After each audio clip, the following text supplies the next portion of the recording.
Oi! Hoje a gente vai mergulhar num conceito de engenharia que é, olha, simplesmente genial.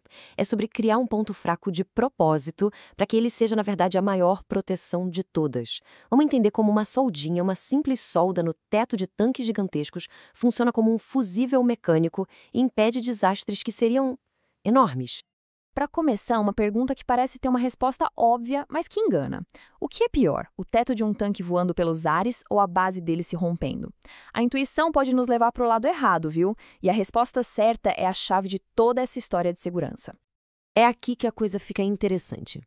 A falha segura, aquela que a engenharia planeja, é quando a junta do teto cede. A pressão vai toda para cima para o céu, de forma controlada. Já a falha catastrófica, essa é o pesadelo. É quando a base se rompe, liberando todo o conteúdo do tanque de uma vez. Um desastre ambiental completo. Então, o objetivo principal do projeto é um só: garantir que, se algo tiver que dar muito errado, seja o teto que falhe primeiro.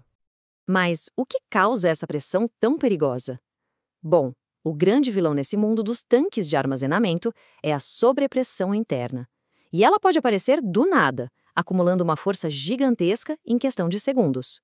As causas são as mais variadas. Pode ser uma coisa até simples, como bombear líquido para dentro rápido demais. Ou algo bem mais dramático, tipo um produto quente que encosta numa poça d'água no fundo do tanque e causa uma vaporização instantânea.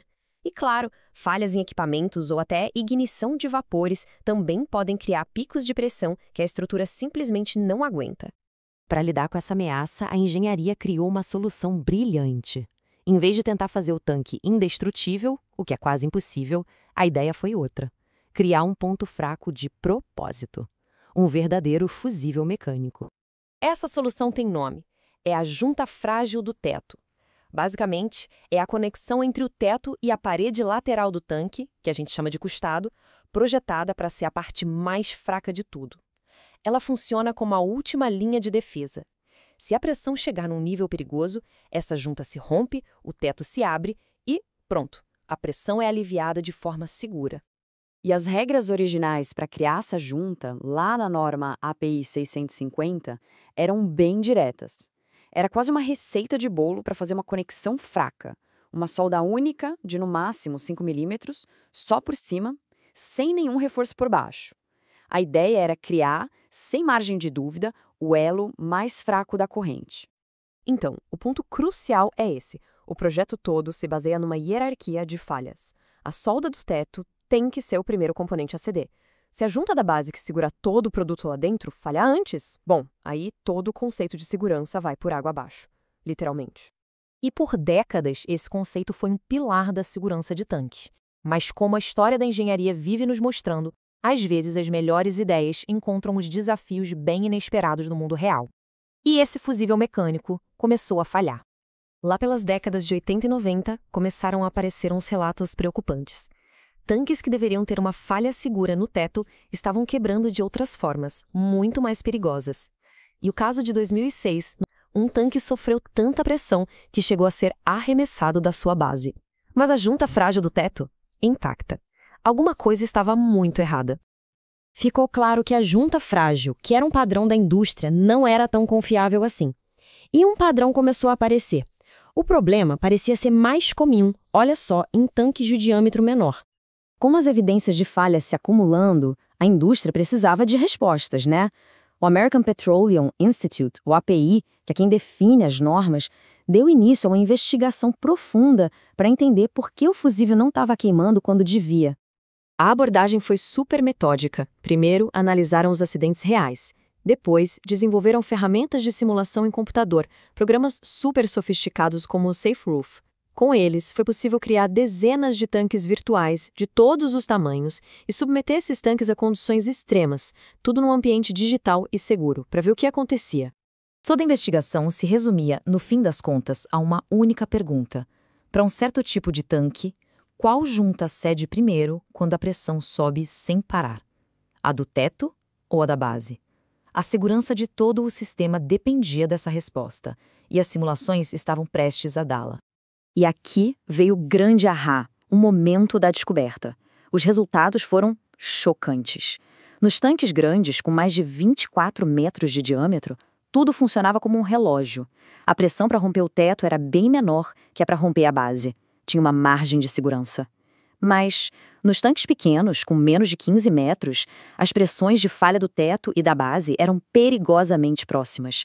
A margem de segurança simplesmente não existia. Era quase uma roleta russa. E as simulações mostraram o porquê. Acontece que em tanques menores, a geometria da junta do teto criava um anel de compressão muito mais forte do que as fórmulas antigas previam. E não era só isso. Eles descobriram também um outro fenômeno, o uplift, em que a pressão conseguia levantar a parede da fundação antes mesmo de o teto ceder, o que colocava uma tensão brutal na junta da base. Com todo esse conhecimento novo em mãos, era hora de consertar o problema.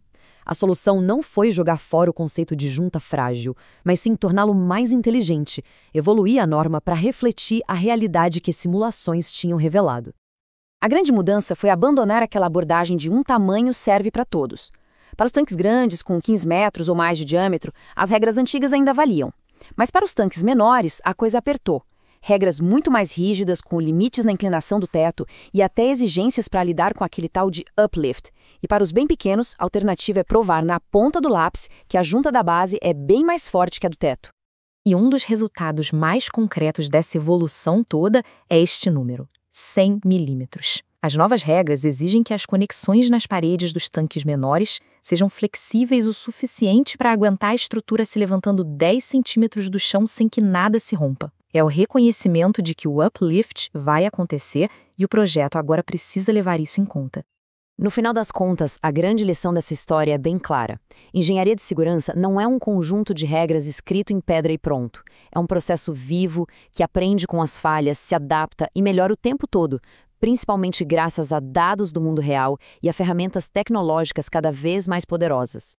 Essa história da junta frágil aconteceu nos bastidores da engenharia, longe dos olhos do público. Isso faz a gente pensar. Para sucesso das decisões da engenharia, todos que lidam com ativos como estes, tanques de armazenamento, devem buscar suas fontes de conhecimentos, treinando, reciclando e dividindo vivências práticas. Se por acaso houver uma pressurização do espaço de gás, tanque, o espaço vapor, esse espaço vapor ele vai ficar bastante saturado e há uma tendência de aumentar a pressão. Lógico, nós temos as válvulas de alívio e vácuo.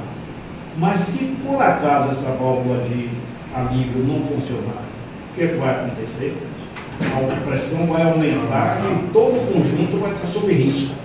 Então vai romper somente, a proposta do projeto é que venha romper somente a solda de baixa resistência.